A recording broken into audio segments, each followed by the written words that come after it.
목숨을 걸고 국경을 넘었습니다. 단 한 편의 한국 드라마가 한 사람의 인생을 완전히 바꿔놓았습니다. 북한 산속에 있는 어느 탄광마을. 이곳에서의 하루는 지옥 그 자체였습니다. 새벽 5시 사이렌 소리와 함께 하루가 시작됩니다. 얼어붙은 땅을 밟으며 탄광으로 향하는 발걸음. 몸은 이미 지쳐있지만 멈출 수 없습니다. 탄광 안은 완전한 어둠입니다. 손에 쥔 낡은 곡괭이로 하루 종일 석탄을 캡니다. 먼지가 폐를 가득 채우고 등에서는 땀이 끊임없이 흐릅니다. 점심시간에는 배급받은 옥수수죽 한 그릇이 전부입니다. 그마저도 모자라서 배는 항상 고픕니다. 저녁 8시 드디어 노동이 끝났지만 집에 돌아가도 쉴 수 없습니다. 다음 날을 위해 몸을 추스르고 또다시 잠드는 것이 일상의 전부였습니다. 자유가 뭔지, 선택이 뭔지, 행복이 뭔지조차 몰랐습니다. 그저 태어나서 죽을 때까지 정해진 대로 살아가는 것. 그것이 인생의 전부라고 믿었습니다. 그런데 그날 밤은 달랐습니다. 탄광 일을 마치고 집으로 돌아오던 길, 평소와 다른 불빛이 눈에 들어왔습니다. 다른 집 창문에서 희미하게 새어나오는 빛. 북한에서는 전기조차 제대로 공급되지 않기 때문에 밤에 불을 켜는 집은 매우 드뭅니다. 호기심이 생겼습니다. 저 집에서는 무슨 일이 벌어지고 있는 걸까? 발걸음을 멈추고 조심스럽게 창문 쪽으로 다가갔습니다. 감시의 눈을 피해 몰래 안을 들여다보았죠. 그 순간 제 눈앞에 펼쳐진 광경은 완전히 다른 세상이었습니다. 화면 속에서는 화려한 옷을 입은 사람들이 자유롭게 웃고 울고 사랑하고 있었습니다. 밝은 거리, 빛나는 건물들, 풍족한 음식, 그리고 무엇보다 자유롭게 자신의 삶을 선택하는 사람들. 그것은 바로 한국 드라마였습니다. 처음에는 믿을 수 없었습니다. 이게 정말 현실에 존재하는 세상인가? 북한에서 배운 것과는 완전히 달랐습니다. 항상 외부 세계는 지옥이고 자본주의 사회는 사람들이 굶어 죽는다고 배웠습니다. 하지만 화면 속 사람들은 전혀 굶주려 보이지 않았습니다. 오히려 풍족하고 행복해 보였습니다. 그 순간 머리를 한 대 얻어맞은 것 같았습니다. 내가 살아온 인생은 뭐였지? 이 세상 어딘가에는 저렇게 자유로운 삶이 존재하는데 나는 왜 평생 이 어둠 속에서 살아야 하는 거지? 분노와 슬픔 그리고 동시에 강렬한 갈망이 밀려왔습니다. 창문 밖에서 한참을 서서 드라마를 봤습니다. 시간 가는 줄도 몰랐습니다. 드라마가 끝나고 화면이 꺼졌을 때 저는 그 자리에 멍하니 서 있었습니다. 그리고 마음속 깊은 곳에서 결심이 싹 텄습니다. 나도 저 세상에 가고 싶다. 반드시 이곳을 벗어나야 한다. 집에 돌아온 뒤에도 잠을 이룰 수 없었습니다. 눈을 감으면 드라마 속 장면들이 계속 재생되었습니다. 저 사람들은 어떻게 살고 있을까? 매일 저렇게 자유롭게 웃을 수 있을까?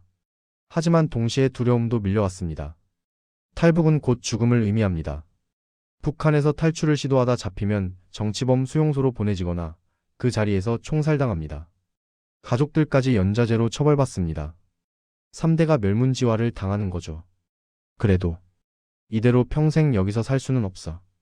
드라마를 본 그날 이후 제 안에서 무언가가 완전히 바뀌었습니다. 더 이상 예전처럼 순응하며 살 수 없었습니다. 자유를 본 사람은 다시 어둠 속으로 돌아갈 수 없는 법입니다. 다음 날부터 저는 조심스럽게 정보를 모으기 시작했습니다. 누가 최근에 탈북을 시도했는지, 어떤 경로가 있는지, 중국 국경 경비가 언제 느슨해지는지. 탄광에서 일하면서도 귀를 쫑긋 세우고 주변 사람들의 대화를 엿들었습니다. 물론 직접 물어볼 수는 없었습니다. 탈북에 대해 이야기하는 것만으로도 의심받고 신고당할 수 있기 때문입니다. 북한에서는 서로를 감시합니다. 가족도 친구도 믿을 수 없습니다. 누군가 당의 충성을 증명하기 위해 언제든 신고할 수 있으니까요. 하지만 조심스럽게 아주 천천히 정보를 모았습니다. 몇 주 동안 정보를 모은 결과 탈출 가능한 시기와 경로를 대략 파악했습니다. 가장 안전한 방법은 겨울철 두만강이 얼어붙었을 때 중국으로 넘어가는 것이었습니다. 하지만 그것도 쉬운 일은 아니었습니다. 국경에는 전기 철조망과 지뢰밭이 있고 경비병들이 24시간 감시합니다. 조금이라도 의심스러운 움직임이 보이면 즉시 총격이 가해집니다. 그래도 해야 한다. 매일 밤 머릿속으로 시뮬레이션을 돌렸습니다. 어느 시간대에 움직일 것인지, 어떤 경로로 갈 것인지, 만약 경비병과 마주치면 어떻게 할 것인지. 하나하나 세밀하게 계획을 세웠습니다. 탈출 날짜를 정했습니다. 일주일 후 초승달이 뜨는 가장 어두운 밤. 그날까지 조금씩 준비를 했습니다. 먹을 수 있는 음식을 조금씩 모았습니다. 배급받은 옥수수를 몰래 숨겨두고 말린 감자를 챙겼습니다. 따뜻한 옷도 준비했습니다. 겨울 국경은 영하 20도 이하로 떨어지기 때문에 제대로 된 옷이 없으면 얼어 죽습니다. 그리고 마지막으로 마음의 준비를 했습니다. 만약 실패하면 죽는다. 하지만 성공하면 자유를 얻는다. 더 이상 망설일 이유가 없었습니다. 탈출 전날 밤 집에서 마지막 밤을 보냈습니다. 가족들의 얼굴을 바라봤습니다. 이것이 마지막이 될지도 모른다는 생각에 가슴이 찢어질 것 같았습니다. 하지만 가족들에게는 아무 말도 할 수 없었습니다. 만약 제가 탈북한다는 사실을 알면 그들도 함께 처벌받을 수 있습니다. 차라리 모르는 것이 안전했습니다. 미안해.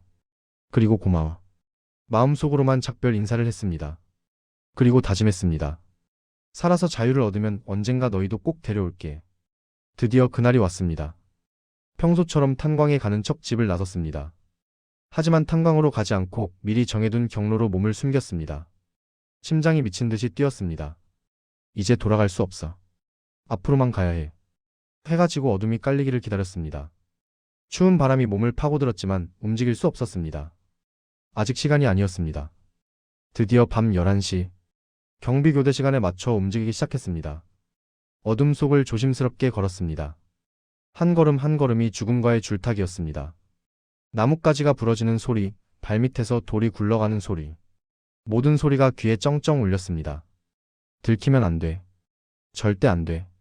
경비병의 순찰 경로를 피해 우회했습니다. 몇 시간을 걸었을까요? 드디어 멀리서 두만강이 보였습니다. 강은 완전히 얼어붙어 있었습니다. 하지만 그 위로 걸어가는 것은 매우 위험했습니다.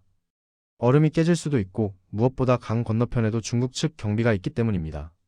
강 앞에서 잠시 숨을 고르고 있는데 갑자기 불빛이 보였습니다. 경비병의 손전등 불빛이었습니다. 젠장. 순간 온몸이 얼어붙었습니다. 경비병이 이쪽으로 다가오고 있었습니다. 거리가 점점 가까워졌습니다. 어떡하지? 도망쳐야 하나 숨어야 하나. 머릿속이 하얘졌습니다. 그때 갑자기 멀리서 개가 짖는 소리가 들렸습니다. 경비병이 그쪽으로 시선을 돌렸습니다. 바로 그 순간 저는 얼어붙은 강 위로 뛰어들었습니다. 얼음 위를 미끄러지듯 달리는데 뒤에서 고함 소리가 들렸습니다. 하지만 멈출 수 없었습니다. 총소리가 울려 퍼지고 귀 옆을 총알이 스쳐 지나갔습니다. 이대로 죽는 건가? 하지만 다리는 멈추지 않았습니다. 오직 앞으로. 앞으로만 달렸습니다. 마침내 강 건너편에 도착했습니다. 뒤를 돌아보니 북한 경비병들이 강가에 서서 이쪽을 바라보고 있었습니다. 하지만 더 이상 쫓아오지 못했습니다. 국경을 넘었기 때문입니다. 살았다. 진짜 살아남았어. 다리가 풀려 그 자리에 주저앉았습니다. 온몸이 땀과 추위로 범벅이 되어 있었습니다. 하지만 마음속에서는 묘한 감정이 밀려왔습니다. 해방감, 안도감, 그리고 동시에 두려움. 이제 시작이야. 여기서부터가 진짜 싸움이야. 중국 땅에 발을 디뎠지만 아직 안전한 것은 아니었습니다. 중국 공안에 잡히면 북한으로 강제 송환됩니다. 그러면 끝입니다. 중국에서의 생활은 더 끔찍했습니다. 항상 숨어 지내야 했습니다. 공안의 눈을 피해 이동하고 낮에는 숨고 밤에만 움직였습니다. 며칠 동안 제대로 먹지도 자지도 못했습니다. 다행히 탈북자들을 돕는 브로커를 만났습니다. 한국으로 가고 싶어요. 돈이 이거밖에 없어요. 하지만 꼭 가야 해요. 브로커는 한참을 저를 바라보더니 고개를 끄덕였습니다. 알았어요. 하지만 쉽지 않을 겁니다. 각오하세요. 중국에서 태국까지 다시 한국으로. 그 여정은 몇 달이 걸렸습니다. 트럭 화물칸에 숨어 이동하고 밀림을 걸어서 국경을 넘고 때로는 배를 타고 강을 건넜습니다. 매 순간이 위험의 연속이었습니다. 하지만 포기할 수 없었습니다. 머릿속에는 그날 밤에 본 드라마 속 장면이 계속 떠올랐습니다. 조금만 더 버티면 돼. 그렇게 몇 달을 버텼습니다. 드디어 한국행 비행기를 탔습니다. 비행기 안에서 창밖을 바라봤습니다. 구름 위로 태양이 떠올랐습니다. 나 정말 해냈어. 눈물이 흘러내렸습니다. 기쁨, 안도, 그리고 믿기지 않는 현실. 드디어 자유를 찾았습니다. 인천공항에 도착했을 때의 충격은 말로 표현할 수 없습니다. 빛나는 조명, 깨끗한 바닥, 그리고 끝없이 이어진 사람들. 북한에서는 상상조차 할 수 없던 풍경이었습니다. 공항 화장실에 들어갔을 때도 충격받았습니다. 화장실이 이렇게 깨끗할 수 있다고? 자동으로 물이 내려가고 손을 씻으면 따뜻한 물이 나오고 심지어 비데까지 있었습니다. 여기는 정말 천국인가? 탈북자 보호시설인 하나원으로 안내받았습니다. 처음에는 모든 것이 낯설었습니다. 침대, 이불, 난방, 깨끗한 물, 풍족한 음식. 모든 것이 신기했습니다. 첫 식사 시간. 식판에 밥과 국, 반찬이 가득 담겨 나왔습니다. 이게 다 내가 먹을 수 있는 거야? 눈물이 났습니다. 평생 굶주렸던 삶이 주마등처럼 스쳐 지나갔습니다. 한국에 와서 가장 충격받은 것 중 하나는 음식이었습니다. 편의점에 가면 24시간 언제든지 음식을 살 수 있다는 것. 치킨, 피자, 햄버거, 라면, 과자, 음료수. 종류가 끝도 없이 많다는 것. 이거 다 먹을 수 있어요. 네, 돈만 있으면요. 돈이 얼마나 필요한데요? 치킨 한 마리에 2만 원 정도요. 북한에서는 상상도 할 수 없는 금액으로 이렇게 푸짐한 음식을 먹을 수 있다니. 처음 치킨을 먹었을 때의 그 맛은 평생 잊을 수 없습니다. 세상에, 이렇게 맛있는 음식이 있다니. 인터넷도 엄청난 충격이었습니다. 스마트폰 하나로 세상의 모든 정보를 볼 수 있다는 것. 유튜브, 포털 사이트, 뉴스, 영화, 드라마. 무엇이든 검색하면 나왔습니다. 이거 진짜예요? 이 정보를 누구나 볼 수 있다고요? 네, 당연하죠. 북한에서는 정보가 완전히 통제됩니다. 국가가 허락한 것만 보고 듣고 읽을 수 있습니다. 하지만 한국에서는 원하는 모든 것을 자유롭게 볼 수 있었습니다. 이게 바로 자유구나. 거리에서 사람들이 자유롭게 대화하는 모습도 놀라웠습니다. 정부 정책이 잘못됐다고 생각해요. 대통령이 이건 좀 아니지 않아요? 이런 말들을 아무렇지 않게 합니다. 북한에서는 절대 상상할 수 없는 일입니다. 지도자를 비판하는 순간 정치범 수용소로 끌려갑니다. 하지만 한국에서는 누구나 자유롭게 자신의 의견을 표현할 수 있었습니다. 카페에서, 거리에서, SNS에서. 이게 진짜 민주주의구나. 지하철을 처음 탔을 때도 충격받았습니다. 이렇게 빠르고 깨끗한 교통수단이 있다고? 지하철역마다 에스컬레이터가 있고 역 안에는 편의점과 카페가 있고 와이파이까지 터졌습니다. 버스도 놀라웠습니다. 카드 하나로 어디든 갈 수 있고 환승도 자유롭고 배차 간격도 정확했습니다. 북한에서는 걸어다니는 게 일상이었는데 가장 크게 느낀 것은 안전이었습니다. 한국에서는 밤에 혼자 길을 걸어도 안전합니다. 경찰이 시민을 보호하고 CCTV가 곳곳에 있고 범죄가 발생하면 법이 처벌합니다. 북한에서는 정반대였습니다. 항상 감시받고 언제든 끌려갈 수 있고 법이 아닌 권력이 모든 것을 결정했습니다. 여기서는 안심하고 살 수 있구나. 하나원에서 교육을 받으면서 또 놀랐습니다. 원하면 누구나 배울 수 있다는 것. 대학을 가고 싶으면 갈 수 있고 자격증을 따고 싶으면 딸 수 있고 직업을 바꾸고 싶으면 바꿀 수 있습니다. 북한에서는 태어날 때부터 신분이 정해집니다. 성분이 나쁘면 평생 하층민으로 살아야 하고 아무리 노력해도 올라갈 수 없습니다.